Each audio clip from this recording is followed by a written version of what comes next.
Back pain കൊണ്ട് കാലിലേക്ക് ഉണ്ടാവുന്ന വേദന, തരിപ്പ്, ബേണിംഗ് സെൻസേഷൻ, അതുപോലെ തന്നെ നടക്കുന്ന സമയത്ത് ഉണ്ടാവുന്ന വീക്ക്നെസ്, ഈ ഒരു സിംറ്റംസ് ഒക്കെ കാണുന്നത് ലംബാർ റാഡിക്കുലോപ്പതി എന്ന കണ്ടീഷനിലാണ്. സോ ലംബാർ റാഡിക്കുലോപ്പതിക്ക് വേണ്ടിയുള്ള ഒരു സിമ്പിളായിട്ടുള്ള എക്സസൈസ് നമുക്ക് നോക്കാം. ആദ്യം നമ്മൾ ബ്രിഡ്ജിങ് എക്സസൈസാണ് കാണിക്കാൻ പോകുന്നത്. 2 കാലും മുട്ട് മടക്കി വെക്കുക, ഹിപ്പ് നന്നായിട്ട് പൊക്കുക. ഹിപ്പ് പൊക്കുന്ന സമയം അബ്ഡോമൻ മസിൽസ് നന്നായിട്ട് കൺട്രാക്ട് ചെയ്ത് പിടിക്കുക, അതായത് വലിച്ചു പിടിക്കുക. എന്നിട്ട് ഒരു 10 സെക്കൻഡ്സ് ഹോൾഡ് ചെയ്യുക. 1, 2, 3 അങ്ങനെ 10 സെക്കൻഡ്സ് ഹോൾഡ് ചെയ്തതിന് ശേഷം റിലാക്സ്. ഇതൊരു 10 റെപ്പിറ്റേഷൻ ചെയ്യുക.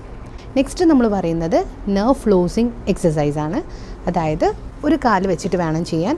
ഈ ഒരു പൊസിഷനിലാണ് നമ്മുടെ കാല് വരേണ്ടത്. അതായത് ഫൂട്ട് മുകളിലോട്ട്, താഴേക്ക് വരുന്ന സമയത്ത് ഫൂട്ട് താഴോട്ടാണ് വരേണ്ടത്.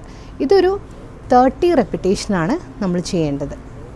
അത് കഴിഞ്ഞിട്ട് ആങ്കിൾ പമ്പ് എക്സസൈസാണ് ചെയ്യേണ്ടത്. അതായത് ജസ്റ്റ് നമ്മൾ ബെഡിൽ തന്നെ കാല് വെച്ചതിന് ശേഷം ഈ ഒരു എക്സസൈസ് ചെയ്യുക. ഇതും അതുപോലെ തന്നെ ഒരു 30 റെപ്പിറ്റേഷൻ ചെയ്യുക. ഈ ഒരു ബേസിക് ആയിട്ടുള്ള എക്സസൈസിലൂടെ താൽക്കാലിക ആശ്വാസം മാത്രമേ കിട്ടുകയുള്ളൂ. സോ കൃത്യമായൊരു ഡയഗ്നോസിലൂടെയും ട്രീറ്റ്മെൻറ്റിലൂടെയും ഈ ഒരു പ്രശ്നത്തിന് പൂർണ്ണ പരിഹാരം കണ്ടെത്താൻ സാധിക്കും.